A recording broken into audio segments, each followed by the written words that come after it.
మీకందరికీ ఏ రోజు కార్యక్రమానికి స్వాగతం. ఈ యోగా అనేది అందరికీ, ఈ యోగా మాత్రమే, ఈ శాస్త్రం మాత్రమే, ఈ విజ్ఞానం మాత్రమే మన యొక్క దుఃఖాన్ని పూర్తిగా నివారించగలదు అని ఆ సాక్షాత్తు ఆ పతంజలి అనేటువంటి గొప్ప శాస్త్రవేత్త చెబుతున్నాడు. యోగ చిత్తవృత్తి నిరోధ, యోగ చిత్తవృత్తి నిరోధ. యోగా అంటే పూర్తి దుఃఖాన్ని నివృత్తి చేసేదని. మన దుఃఖం ఎక్కడుందని చెప్తున్నాడు పతంజలి? చిత్తవృత్తి అని చెప్తున్నాడు. చిత్తవృత్తి అంటే ఏమిటి? చిత్తం అంటే ఒక చిత్రపటం. అది ఎక్కడైతే రిజిస్టర్ అయిందో దాన్ని చిత్తవృత్తి అని అంటాం. ఎక్కడైతే స్టోర్ అయిందో దాన్ని చిత్తవృత్తి అంటాం. ఎక్కడైతే స్టోర్ అయిందో అక్కడ నుండి దాన్ని తీసివేస్తే మన యొక్క దుఃఖం పూర్తిగా నివృత్తి అవుతుంది. సో ప్రకృతిని గమనించే కదా యోగా ఇచ్చింది మనకి. యోగాలో ఉండే అన్ని ఆసనాల పేర్లు పక్షుల పేర్లు, ప్రకృతి పేర్లు, ప్రకృతిలో ఉండేటువంటి చెట్లు, జంతువులు, వీటి పేర్లే కదండి. సో ద్రష్ట అంటే దర్శనం కదా, అబ్జర్వ్ చేయటమే కదా. సో ప్రతిదానికి ఒక లక్షణం ఉంది, విలక్షణం ఉంది. సో ఆ యంత్ర యోగాలో చేసేటువంటి దాన్ని బాక్స్ బ్రీదింగ్ అని అంటాం. మీరు భస్త్రిక అంటారు, కపాలభాతి అంటారు, అగ్నిసార అంటారు. ఇవన్నీ ప్రాణాయామాలు తర్వాత నేర్చుకుందాం అవన్నీ. కానీ మీరు కేవలం ఫాలో అవ్వండి. శాస్త్రేణ శ్రద్ధేన గురువాక్యేన. సో ఈ విధంగా చేయండి. సో ఈరోజు ఇలా దీన్ని ఏమంటామో తెలుసండి? ప్లాంటార్ ఫ్లెక్షన్ అంటాం. ఇలా కాలి మడమని ఇలా లేపి ఇలా డ్రాప్ చేస్తే ప్లాంటార్ ఫ్లెక్షన్ అంటాం. ఇలా ముందు పాదాన్ని లేపితే దీన్ని డార్సల్ ఫ్లెక్షన్ అని అంటాం. సో ఈ ప్లాంటార్ ఫ్లెక్షన్ వల్ల మీ వెన్నెముక ఫ్రీ అవుతుంది. పొటెన్షియల్ ఎనర్జీ అనేది కైనెటిక్ ఎనర్జీ కింద మారుతుంది. సో ఈ యొక్క డార్సల్ ఫ్లెక్షన్ ఏదైతే ఉంటుందో, ఇలా కొట్టినప్పుడు ఎప్పుడైతే ఉంటుందో దానివల్ల మీ బోన్ డెన్సిటీ ఎనార్మస్గా పెరుగుతుంది. సో ఈ రెండింటితో కూడినటువంటి ప్రాణాయామం. మళ్ళీ ఎయిర్ టు ఫైర్ అంటే మనం అగ్నిని ఉత్పత్తి చేయడం అనేది ఆక్సిజన్ ఉపయోగించి చేస్తే మీ యొక్క వ్యాయామం అనేది 100 రెట్లు ప్రభావవంతంగా ఉంటుంది, శక్తివంతంగా ఉంటుంది. అందుకే ఇది చేద్దాం. ఇలా పట్టుకొని చేతులను ఇలా పెట్టి, ఇది యాక్ వాకింగ్ కదా, ఇలా చేతులు పెట్టి దీన్ని ఏమంటాం? ఇలా చేసేది డయాఫ్రమెటిక్ బ్రీదింగ్ అంటాం. ఇలా పెక్టరాలిస్ మేజర్ అంటాం, ఇలా పెక్టరాలిస్ మైనర్ అంటాం. అవునా? సో ఇలా షోల్డర్ ప్రెస్లు అంటాం. ఇవన్నీ ఛాతీలో ఉండేటువంటి వివిధ భాగాలకి ఆక్సిజన్ సప్లై చేసేటువంటి విధానం, ప్రాణవాయువు పంపించే విధానం. ఇలా చూసారా? ఏ భస్త్రిక, ఏ కపాలభాతి, ఏ అగ్నిసార అన్నారు కదా. ఈ విధంగా చేయండి. మీరు ఇవి నేర్చుకుంటే మీ శరీరం ఎంత దృఢంగా అవుతుంది. ఇంపాక్ట్ లోడ్ అని అంటాం. అన్నిటికంటే విశిష్టమైనటువంటిది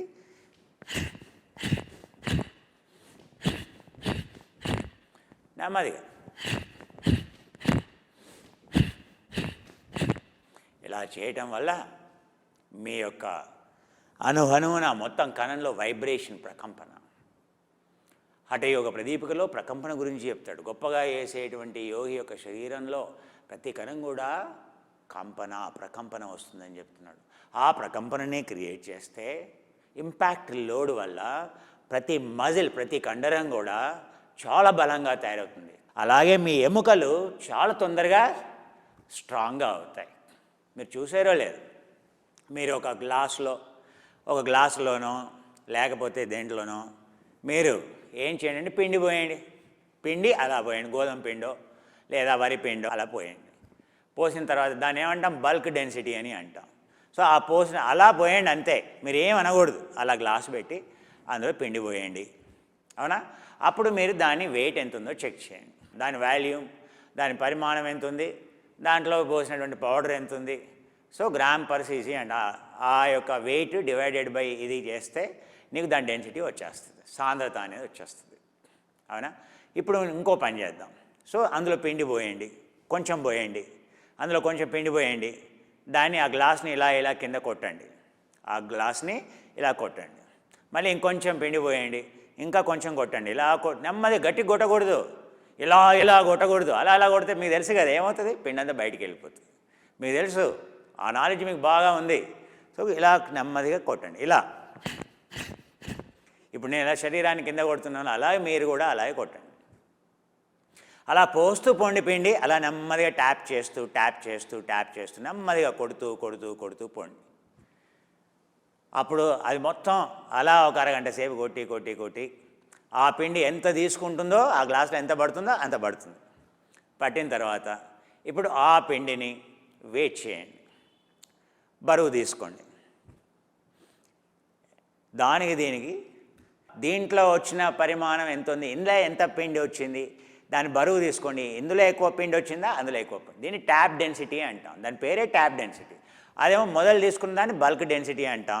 ఇలా ట్యాప్ చేయడం వల్ల వచ్చినటువంటి డెన్సిటీ శాస్త్రమే చెప్తున్నాను మీకు, ట్యాప్ డెన్సిటీ అంటాం.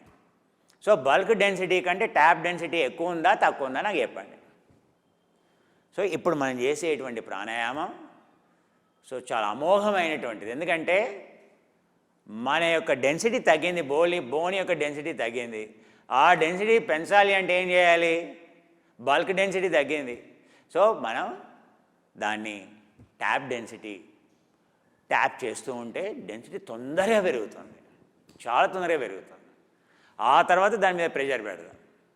ఆ తర్వాత ఆ గ్లాస్ మీద ఇంకా లోపలికి పోవాలి. అప్పుడు ఏం చేయాలో పిస్టన్ తీసుకొచ్చాను, దాని మీద పెట్టి ఇలా నెడితే లోపలికి పోతుంది. అవునా? మరి మనం బోన్ మీద అలా చేయలేం కదా, బోన్ ఇరిగిపోతుంది. వీక్గా ఉన్నప్పుడు బరువు పెడితే ఏమవుతుంది అయ్యా, ఇరిగిపోతుంది. సో అందుకనే ట్యాప్.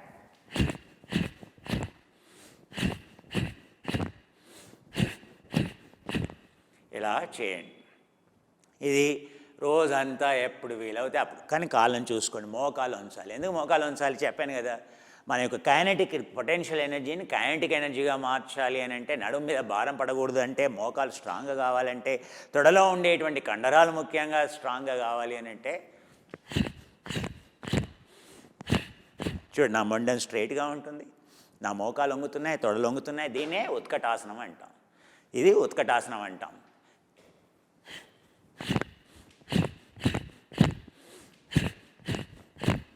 ఇలా చేయండి. ఇలా ఎంతసేపు ఇలా చేసి మళ్ళీ ఏం చేయాలి, శ్వాసనికి దీర్ఘంగా పీల్చుకోవాలి. శ్వాస నెమ్మదిగా వదిలేస్తూ, టిబెట్లో ఏమంటారో తెలుసా అండి, ఓపెనింగ్ ద మౌంటైన్స్, పర్వతాలని తెరుచుకోమని చెప్తున్నాడు, హిమాలయాల్ని. ఎందుకని, ఆ స్వర్గాలు కిందికి రావాలంట. ఇది ఓ హెవెన్స్ కమ్ డౌన్, ఓ స్వర్గమా కిందికి రా, మా భూమిని ఆశించు, మా భూమిని స్వర్గంగా చెయ్యి. ఓ హిమాలయాస్, మీరే ఆ స్వర్గాన్ని కిందికి తీసుకొచ్చేది. అందుకని ఓ హిమాలయ పర్వత సానువులారా ఓపెన్ కండి. Opening the mountains, closing the mountains, bringing down the heavens. Inhale. చూడండి, ఇప్పుడు మీ యొక్క ఊపిరితిత్తుల నిండా శ్వాస ఉంటుంది, టైడల్ వాల్యూమ్ అంటాం. శ్వాస నెమ్మదిగా వదిలేస్తాం. అంగన్యాసంతో చేసేటువంటి ప్రాణాయామం చాలా విశిష్టమైనటువంటి ప్రాణాయామం. దీన్నే అంగన్యాసం అంటాం. ఇన్హేల్. సుపీరియర్ ఇంటర్కాస్టల్ బ్రీదింగ్ అని అంటాం. మీ హార్ట్కి పై భాగంలో ఉండేటువంటి ఏట్రియం ఏదైతే ఉంటుందో దానికి శ్వాసను వదిలేస్తూ, పైన ఉండేటువంటి valves, ventricle, atrium, left chamber, right chamber, పై భాగంలో ఏదైతే ఉంటుందో ఆ పై హృదయం యొక్క పై భాగానికి ఆక్సిజన్ పంపించే విధానం. కిందకి మీ యొక్క లంగ్స్లో ఊపిరితిత్తుల పై భాగం నుండి కింది భాగం వరకు శ్వాసను పంపించడం. ఊపిరితిత్తుల్లో మన యొక్క ప్రాణవాయువు సమంగా ఉండదు. పైన ప్రాణవాయువు ఉంటుంది కానీ రక్త ప్రసరణ ఉండదు. ఊపిరితిత్తుల కింది భాగంలో రక్త ప్రసరణ ఉంటుంది కానీ ప్రాణవాయువు ఉండదు. ఇలా చేయటం వల్ల డయాఫ్రమ్ అనేది పైకి వెళ్తుంది, వెళ్ళటం వల్ల రక్త ప్రసరణ అనేది పైకి వెళ్తుంది. అప్పుడు ప్రాణవాయువు అనేది ఆ రక్త ప్రసరణలోకి వెళ్తుంది. నెమ్మదిగా వదిలేస్తూ దీన్నే విభాగ ప్రాణాయామం కిందకి వస్తుంది. దీన్ని అంగన్యాసం అని అంటాం. ఇలా చేస్తూ, సో ఇప్పుడు కంప్లీట్లీ రిలాక్స్డ్. మళ్ళీ ఒకసారి ఫ్రీ చేద్దాం. శ్వాసను పీల్చుకుంటూ పైకి, వదిలేస్తూ వెనక్కి, పీల్చుకుంటూ పైకి, వదిలేస్తూ వెనక్కి, పీల్చుకుంటూ పైకి, వదిలేస్తూ వెనక్కి, నెమ్మదిగా పీల్చుకుంటూ పైకి, నెమ్మదిగా చేతులని కిందకి. మళ్ళీ మన విన్యాసంలోకి, ఈరోజు విన్యాసంలోకి మనం వెళ్దాం. కాళ్ళని ఇలా ఉంచి నెమ్మదిగా శ్వాసను పీల్చుకుంటూ చేతులని నెమ్మదిగా పైకి తీసుకెళ్ళండి. శ్వాసను వదిలేస్తూ మోకాళ్ళని ఉంచి చేతులని ఇలా పైకి తీసుకెళ్ళి వెనక ఎవరినో నెడుతున్నట్టుగా మోకాళ్ళని ఫ్రీ చేస్తూ నెమ్మదిగా ఎడమ కాళ్ళని, కుడి కాళ్ళని వెనక్కి తీసుకెళ్ళండి. చక్కగా ఇలా ఊర్ధ్వ చతురంగాసనంలో ఉండి ఎవరైతే ఇలా ఉండలేరో మోకాళ్ళని కింద ఆనించండి. ఇలా నడుముని ఫ్రీ చేసుకోండి. మొదట్లో అందరూ ఇలా చేయొచ్చు. నేను ఇలా ఉన్నా మీరు ఇలా రండి. మళ్ళీ ఇలా, ఒకవేళ మోకాళ్ళలో ప్రాబ్లం ఉంది, మోకాళ్ళ కింద దిండు పెట్టుకోండి, సమస్య లేదు. ఇలా నెమ్మదిగా ఫ్రీ చేసి మళ్ళీ శ్వాసను పీల్చుకుంటూ 1, శ్వాసను పీల్చుకుంటూ 2, కాలి మడమని నేలకి నొక్కుతూ 3, మళ్ళీ మోకాళ్ళ కిందకి 4, మోకాళ్ళ కిందకి 5, మోకాళ్ళ కిందకి 6, కిందకి 7, కిందకి. నడుముని ఫ్రీ చేయండి. అలసిపోయి ఉంటారు కదా, చూసారా, కండరం సంకోచం చెందుతుంది, వ్యాకోచం చెందుతుంది. మళ్ళీ నడుముని పూర్తిగా ఫ్రీ చేయండి. ఇప్పుడు బాలాసనం అంటాం. మరి అలసిపోయి ఉంటారు కదా, బాలాసనంలోకి వెళ్దాం. ఇలా నెమ్మదిగా శ్వాసని పీల్చుకొని వదిలేస్తూ వెనక్కి, నుటినికే నేల నానించండి. చక్కగా శ్వాసని పీల్చుకుంటూ వదిలేస్తూ పీల్చుకుంటూ మీ యొక్క బ్లడ్ ప్రెషర్ నార్మల్ అయ్యేంతవరకు నెమ్మదిగా అర్ధశ్వానాసనం, నడుముని ఫ్రీ చేసుకోండి. ఎప్పుడైతే మీ శ్వాస పెరుగుతుందో, బ్లడ్ ప్రెషర్ పెరిగినట్టు అనిపిస్తుందో, వెంటనే మజిల్ కంట్రాక్ట్ అయినట్టు అనిపిస్తుందో, నెమ్మదిగా ఇలా చేస్తూ నెమ్మదిగా చేతులని కిందకి, మోకాళ్ళని ఫ్రీ చేస్తూ నెమ్మదిగా ఎడమ మోకాళ్ళని కిందకి, కుడి మోకాళ్ళని కిందకి, నెమ్మదిగా నడుముని ఫ్రీ చేయండి. మనం మొదట్లో ఉన్నాం కనుక అందుకని ఏకంగా ఇలా ఊర్ధ్వ చతురంగాసనంలోకి వెళ్ళమంటే కష్టంగా ఉండొచ్చు. కాలి మడమని కిందకి తీసుకెళ్తూ ఇలా ఉండి మళ్ళీ మోకాళ్ళని కిందకి ఆనించండి. మోకాళ్ళలో ఇబ్బంది ఉంటే దిండు పెట్టుకోండి కింద. ఇలా నడుముని ఫ్రీ చేస్తూ 1, శ్వాసని పీల్చుకుంటూ 2, శ్వాసను వదిలేస్తూ కిందకి, శ్వాసని పీల్చుకుంటూ 3, శ్వాసను వదిలేస్తూ కిందకి, శ్వాసని పీల్చుకుంటూ 4, శ్వాసను వదిలేస్తూ కిందకి, పీల్చుకుంటూ వదిలేస్తూ, పీల్చుకుంటూ వదిలేస్తూ, ఇన్హేలింగ్, ఎగ్జిహేలింగ్. నెమ్మదిగా నడుముని ఫ్రీ చేయండి. Well done. మరి అలసిపోయి ఉంటారు కదా, బాలాసనంలోకి వెళ్దాం. ఇలా నెమ్మదిగా శ్వాసని పీల్చుకొని వదిలేస్తూ వెనక్కి, నుటినికే నేల నానించండి. నెమ్మదిగా ఇలా సేద తీరాలి. ఎందుకంటే కండరం సంకోచించినప్పుడు మళ్ళీ దాన్ని పూర్తిగా వ్యాకోచింపచేస్తేనే ఏదైతే ఏటీపీ మనం కన్జ్యూమ్ చేసామో మళ్ళీ ఆ ఏటీపీ అనేది జనరేట్ కావాలి. సో అది జనరేట్ చేయకుండా మనం కంట్రాక్ట్ చేస్తూ పోయామనుకో, లాక్టిక్ యాసిడ్ ప్రొడ్యూస్ అవుతుంది. ఎందుకంటే ఆక్సిజన్ లేదు అక్కడ. ఆక్సిజన్ ఎందుకు లేదా అంటే ఆ కణజాలంలో ఆమ్లతత్వం వచ్చేసింది. క్షారతత్వం రావాలంటే కండరాన్ని మళ్ళీ రిలాక్స్ చేయాలి. ఇలా మనం భుజాల్ని ఫ్రీ చేసి మళ్ళీ నెమ్మదిగా ఇలా నడుముని పైకెత్తి నెమ్మదిగా ఫ్రీ చేస్తూ, నడుముని ఫ్రీ చేస్తూ నెమ్మదిగా శ్వాసని పీల్చుకొని నెమ్మదిగా మీ మొండాన్ని ఫ్రీ చేస్తూ, ఇప్పుడు నెమ్మదిగా 2వ ఆసనం గుర్తుంది కదా, గజానాసనంలోకి వెళ్ళొచ్చు. 2 చేతులను క్రాస్ చేయండి, శ్వాసను పీల్చుకోండి. నెమ్మదిగా మీ నడుముని పైకి, రక్షణాక్రమం అని అంటాం. మీ చూడండి, శరీరంలో ఉండేటువంటి అన్ని కండరాలు ఎలా సంకోచిస్తున్నాయి, ఎలా కంట్రాక్ట్ అవుతున్నాయి, ఎలా శక్తిని పొందుతున్నాయి, మీకు అనుభూతితోనే తెలుస్తుంది. ప్రతి శరీరంలో ఉండే ప్రతి కండరం శక్తివంతంగా తయారవుతుంది, ఏటీపీని కన్జ్యూమ్ చేస్తుంది, సెల్ అనేది కంట్రాక్ట్ అయింది. ఇప్పుడు నెమ్మదిగా ఇలా శ్వాసను పీల్చుకొని నెమ్మదిగా వదిలేస్తూ మీరు అలసిపోకుండా ఉంటే ఇలా ముందుకు రండి. దీన్ని జాను చతురంగాసనం అని అంటాం, దీన్ని నీ ప్లాంక్ అని అంటాం, దీన్ని ఎల్బో ప్లాంక్ అని అంటాం. ఇలా కాలి మడమని నేలకి నొక్కుతూ అలసిపోయారు, కిందకు వచ్చేసాయి. నెమ్మదిగా చేతుల ముందు మకరాసనం. మళ్ళీ పూర్తిగా రిలాక్స్ చేయాలి, పూర్తిగా రిలాక్స్ చేయాలి. ఇలా పాదాలని ఎడమ వైపుకి కుడి వైపుకి, ఎడమ వైపుకి కుడి వైపుకి ఫ్రీగా జార విడుస్తూ హ్యాంగింగ్ యువర్ ఫీట్ జార విడుస్తూ ఎడమ వైపుకి క్రాస్ చేస్తూ ఎడమ కాళ్ళని ముందుకి, కుడి కాళ్ళని వెనక్కి, కుడి కాళ్ళని ముందుకి, ఎడమ కాళ్ళని వెనక్కి. మళ్ళీ 2 పాదాలను ఎడమ వైపుకి జార విడవండి, కుడి వైపుకి జార విడవండి. 1 2 3 4 5 6 7. ఇప్పుడు మళ్ళీ నెమ్మదిగా పాదాల కిందకి, నడుముని ఫ్రీ చేయండి. ఎవరికైతే నడుము నొప్పి ఉంటుందో అద్భుతంగా పనిచేస్తాయి ఈ 3 ఎక్సర్సైజెస్. 1 ఇలా చేయటం, 2వది ఇలా క్రాస్ చేయటం, 7 సార్లు ఇలా క్రాస్ చేయటం, 3వది ఇలా ఎడమ వైపుకి కుడి వైపుకి, 4వది ఇలా కాళ్ళని కిందకి పెట్టి మీ నడుముని రోల్ చేయటం. ఎవరికైతే నడుము నొప్పి ఉంటుందో ఈ 4 చేయండి, మీ నడుము ఎంత ఫ్రీ అవుతుందో చూడండి. ఎవరికైతే L5S1లో ప్రాబ్లం ఉంటుందో ఆ ఏరియాని మనం తప్పనిసరిగా యోగా చేసినప్పుడు ప్రతి ఆసనం మధ్యలో అది చేయాలి. చేస్తే నడుము స్ట్రాంగ్గా అవుతుంది, అది చాలా ముఖ్యం. అప్పుడే మీ పొట్ట స్ట్రాంగ్గా అవుతుంది, పొట్టలో ఉండే కొవ్వు కరిగిపోతుంది. ఎందుకంటే అది చేసినప్పుడే బ్యాక్ కోర్ మజిల్స్ ఎప్పుడైతే ఫ్రీ ఉంటాయో అప్పుడు ఫ్రంట్లో ఉండేటువంటి సోవాస్ మజిల్ ఏదైతే ఉంటుందో, కండరం ఏదైతే ఉంటుందో దానికి ఎక్సర్సైజ్ అవుతుంది. అప్పుడే మీకు ఆబ్లిక్ మజిల్స్ అనేవి స్ట్రాంగ్ అవుతాయి. అప్పుడే అబ్డమినస్ రెక్టస్ ఏదైతే ఉంటుందో, ఇన్ఫీరియర్ ఏదైతే ఉంటుందో స్ట్రాంగ్ అవుతుంది. ఇప్పుడు నెమ్మదిగా చేతులు ఇలా పక్కకి తీసుకురండి. నెక్స్ట్ ఆసనంలోకి వెళ్దాం. రివర్స్ పుష్ అని చెప్పాం కదా, అతి చతురంగ దండాసనం అని అంటాం.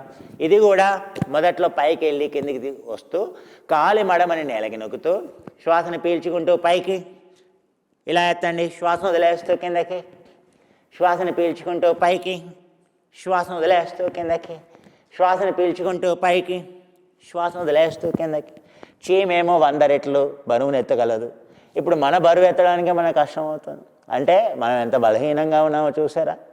సో మళ్ళీ శ్వాసను పీల్చుకుంటూ పైకి, శ్వాసను వదిలేస్తూ కిందకి, మళ్ళీ నెమ్మదిగా పీల్చుకుంటూ పైకి, వదిలేస్తూ కిందకి.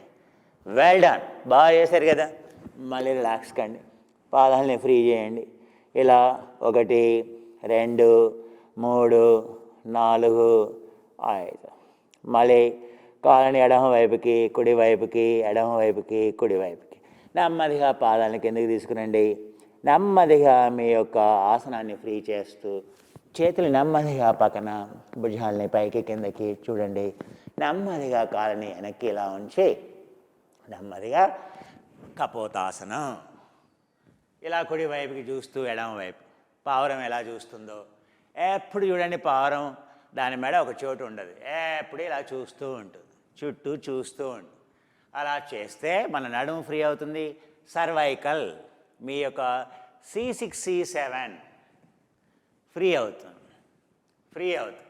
మెడ తలని తిప్పేది ఏదైతే ఉందో C1 C2 అట్లాస్ అని అంటాం. ఆ అట్లాస్ అనేది ఫ్రీ కావాలి.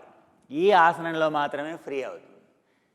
ఇక్కడ ఏమాత్రం బరువు ఉండదు. C1 C2 మీద పనిచేసే ఆసనం ఇది మాత్రమే. నెమ్మదిగా పాదాలని కిందకి చూడండి. ఇప్పుడు భుజంగాసనం. భుజం నుండి మీ యొక్క శిరస్సుని దూరంగా తీసుకెళ్ళటాన్ని భుజాంగము అని అంటాం. ఇలా భుజాలను ఎత్తితే భుజాంగము అంటాం. పాము ఎలా పైకి వెళ్తుంది, దాని వెన్నుముక మొత్తం పాము తోక మీద నిలిచి ఉంటుంది, అది దాని అర్థం భుజాంగం అంటే. మనం కూడా మన అంగాలన్నింటినీ భుజాన్ని పూర్తిగా పైకి లేపాలి అని అర్థం. మన శిరస్సుని పూర్తిగా పైకి లేపాలని, భుజాలకి దూరంగా తీసుకెళ్ళటాన్ని భుజాంగము అంట. ఇలా పైకి. ఇప్పుడు దీంట్లో 3వ ఆసనం కపోతాసనం నుండి భుజంగాసనం. ఇక్కడ నుండి ఊర్ధ్వశ్వానాసనం. ఇలా పాదాలను ఆనించి మోకాల్ని పైకి లేపితే చూడండి మీ వెన్నుముక ఎంత బలంగా తయారవుతుందో చూడండి. మీ శరీరంలో ఉండే ప్రతి కండరం ఎంత బలంగా తయారవుతుందో చూడండి. మీ చేతుల్లో ఉండే ఎముకలు ఎంత బలంగా తయారవుతున్నాయో చూడండి. ఇలా ఉండి మొదట్లో ఉన్నారు కనుక డైరెక్ట్గా అధోముఖ శ్వానాసనంలోకి వెళ్లకుండా కాళ్ళని కిందకి ఇలా ఎడమ కాళ్ళని లేపండి, ఇలా కుడి కాళ్ళని లేపండి. మళ్ళీ మనం ఏ ఆసనంలోకి వచ్చాం? కపోతాసనం. మళ్ళీ నెమ్మదిగా ఇలా వెనక్కి వెళ్ళండి. నెమ్మదిగా మోకాళ్ళని కిందకి, నడుముని ఎడమ వైపుకి కుడివైపుకి, ఎడమ వైపుకి కుడివైపుకి ఇలా ఫ్రీ చేస్తూ ఎడమ వైపుకి కుడివైపుకి ఫ్రీ చేయండి. ఇందులో ఇంకొక ఉపవిన్యాసం చేయొచ్చు. ఇలా కుడి మోకాళ్ళని కిందకి తీసుకురండి, ఇలా కుడి ముంజేతిని కిందకి తీసుకురండి. చూడండి ఇప్పుడు నడుము ఎంత బాగా ఫ్రీ అవుతుందో చూడండి. దీన్ని ఉపవిన్యాసం అంటాం. ఉత్తిత మార్జాల ఉపవిన్యాసం అంటాం. ఉత్తిత పాద మార్జాలాసనం అంటాం. ఏకపద అంటే ఒక కాలుతో చేసేది. ఎడమ కాలుని ఇలా పైకెత్తండి, ఇలా కుడివైపుకి జారవిడవండి. ఒకటి. చూడండి ఇప్పుడు మీ కుడి భుజం పక్క నుండి ఇలా ఎడమ పాదాన్ని చూస్తూ, ఇలా ఎడమ పాదాన్ని చూస్తూ నెమ్మదిగా ఇలా చూస్తూ 1 2 3. చూడండి మీరు గమనించాల్సింది ఏంటంటే మీ మోకాల్ని ఎడమ మోకాల్ని పైకి లేపాలి. ఇప్పుడు మీ పాదాన్ని జారవిడవాలి ఇలా చూస్తూ నెమ్మదిగా కిందకి. నెమ్మదిగా ఇప్పుడు ఎడమ ముంజేతిని కింద ఆనించండి, కుడి చేయిని ఫ్రీ చేయండి. నెమ్మదిగా కుడి కాల్ని పైకెత్తండి, ఇలా ఫ్రీ చేయండి. నెమ్మదిగా కుడి పాదాన్ని ఇలా ఎడమ వైపుకి జారవిడవండి. చూడండి ఇప్పుడు నడుము ఎంత ఫ్రీ అయిపోతుందో చూడండి. నడుము స్ట్రాంగ్గా కావడానికి ఎవరికైతే L5, L4, L5, S1, S2 వీక్గా ఉంటుందో ఇది స్ట్రాంగ్గా వేసేది. మనం డ్రైవింగ్ చేయాలన్నా, బైక్ రైడ్ చేయాలన్నా, బైక్ నడిపించాలన్నా ఏదైనా ఈరోజు నడుము వీక్గా ఉంది, ఇది స్ట్రాంగ్గా చేసేటువంటి అద్భుతమైనటువంటి ఆసనం. నడుము నొప్పి తీసేటువంటి ఆసనం. నెమ్మదిగా వదిలేస్తూ కిందకి ఉపవిన్యాసం. మళ్ళీ నడుముని ఫ్రీ చేయండి. చేసాం కదా, చూసారు కదా, ఇలా పైకి వెళ్ళండి. ఇప్పుడు మనం ఏం చేయబోతున్నాం? అధోముఖ స్వాన్, డౌన్ డాగ్ అంటాం. సో చేతుల్ని ముందుకి నెమ్మదిగా భుజాలని ఫ్రీ చేసుకోండి. పాదాలని ఇలా కింద ఆనించి మోకాలని లేపుతూ కాళ్ళ మధ్య గుండా వెనక్కి చూస్తూ కాలి మడమ నేల నానేలా చూడండి. నడుముని పైకి నెడుతూ ఇలా చేతుల్ని కొంచెం ముందుకు తీసుకెళ్ళండి. ఎక్కడైతే కాలి మడమ గాల్లోకి లేవకుండా మీ చేతులు దూరంగా ఉంచాలి. కాలి మడమ గాల్లోకి లేస్తుంది అంటే మీ చేతులు పోతాయి. అందుకని కాలి మడమ నేల నానాలి. ఆనితేనే అప్పుడు మీ భుజాలు పదిలం. ఇవి సూక్ష్మమైన విషయం. చూడండి ఇలా కాసేపు ఉండి శ్వాసని పీల్చుకుంటూ వదిలేస్తూ, ఇప్పుడే పొట్టం లోపలికి లాగడం లాంటివి చేయకండి. ఇలా చేస్తూ చూడండి నెమ్మదిగా వెనక్కి నడవండి. ఇలా వెనక్కి నడవండి, వెనక్కి నడవండి. చూడండి ఎంత బలంగా వస్తుందో చూడండి. ఇప్పుడు మోకాళ్ళని ఫ్రీ చేస్తూ నెమ్మదిగా చేతులు వెనక్కి తీసుకెళ్ళండి, నెమ్మదిగా పైకి తీసుకెళ్ళండి, నెమ్మదిగా శ్వాసను వదిలేస్తూ కిందకి. ఇది రక్షణాక్రమంలో విశిష్టంగా చేసేటువంటి పద్ధతి. ఇప్పుడు మీ శరీరంలో చూసారా ఎంత ఎనర్జీ ఫీల్ అవుతున్నారో చూసారా? ఈ రోజంతా ఇలాగే వెళ్ళిపోయారు అనుకోండి, రోజంతా ఎనర్జీ మెయింటైన్ అవుతుంది. ఎందుకని? మీ మైటోకాండ్రియా, మీ మజిల్ అనేది సాగింది. ఆ సార్కమియర్, మీ యొక్క కండరం అనేది టైనియెస్ట్ కండరం దేంతో నిర్మించబడిందంటే సార్కమియర్ అని అంటాం. ఆ సార్కమియర్ అనేది సాగింది, సాగాలి. ఎప్పుడు కూడా కండరం ఇలా పెరగకూడదు, కండరం అనేది ఇలా లాగబడాలి. దాన్ని లీన్ మజిల్ అని అంటాం. బల్క్ మజిల్ అంటే ఇలా పెరుగుతుంది, అది మంచిది కాదు, అందులో ఆక్సిజన్ ఉండదు, ఇలా పెరగాలి. సో ఇలా పెరుగుతుంది. దానివల్ల మైటోకాండ్రియా పెరుగుతుంది, ఆక్సిజన్ పెరుగుతుంది, మెటబాలిజం పెరుగుతుంది. సో ఈ రోజంతా శక్తి ఉందంటే దాని అర్థం ఏంటి? మీ మెటబాలిజం అనేది ఎక్కువైందని మీరే అనుభవపూర్వకంగా తెలుసుకోవచ్చు. ఉదయం ఒక 1 అవర్ ఇలా వేసారంటే రోజంతా ఆ ఎనర్జీ అనేది మీకు తెలిసిపోతుంది శరీరంలో, ఎక్కడ చూసినా శక్తే. దాని అర్థం ఏంటి? మీ మెటబాలిజం అంటే తిన్న ఆహారం శక్తి కింద మారుతుంది అని అర్థం. ATP is getting converted into anabolic into energy. ఇప్పుడు నెమ్మదిగా మన శ్వాసను పీల్చుకుంటూ పైకి, శ్వాసను వదిలేస్తూ వెనక్కి, మళ్ళీ పీల్చుకుంటూ పైకి, వదిలేస్తూ వెనక్కి, పీల్చుకుంటూ పైకి, నెమ్మదిగా వదిలేస్తూ వెనక్కి, పీల్చుకుంటూ పైకి, వదిలేస్తూ వెనక్కి, పీల్చుకుంటూ నెమ్మదిగా వదిలేస్తూ కిందకి, నెమ్మదిగా శ్వాసని పైకి, వదిలేస్తూ వెనక్కి, పీల్చుకుంటూ పైకి, వదిలేస్తూ వెనక్కి, పీల్చుకుంటూ పైకి. ఇప్పుడు 2 చేతులని కిందకి, భుజాలని ఫ్రీ చేయండి. ఈ విధంగా నెమ్మదిగా చేసేటువంటి విధానాన్ని రక్షణ క్రమం అంటాం, స్ట్రెంగ్త్ ట్రైనింగ్ అంటాం, మెటబాలిజం పెంచడం అంటాం. This is a new skin cream.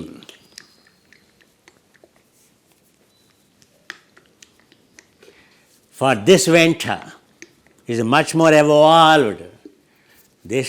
It has the best of the serums in the world using the peptides. The most expensive peptides are the eyebrow, so dark circle clearing, and your fairness peptides. There are more than 25 peptides used today for your skin. For your eyebrows too, for your eyes too. Your skin cream. This is a cream. Little bit we use, very little bit we use. Which cream? Which butter is the best in the world? Shea. But how many are cosmetic shea butters or pure shea butter? This is pure, very little. In order to withstand the serums, we use that. It has 35 peptide serums, though they are at the micro level. That's enough. So it forms the best fairness, anti-pigmentation, the best day-to-day skin repair, rejuvenation, purifying serum it has.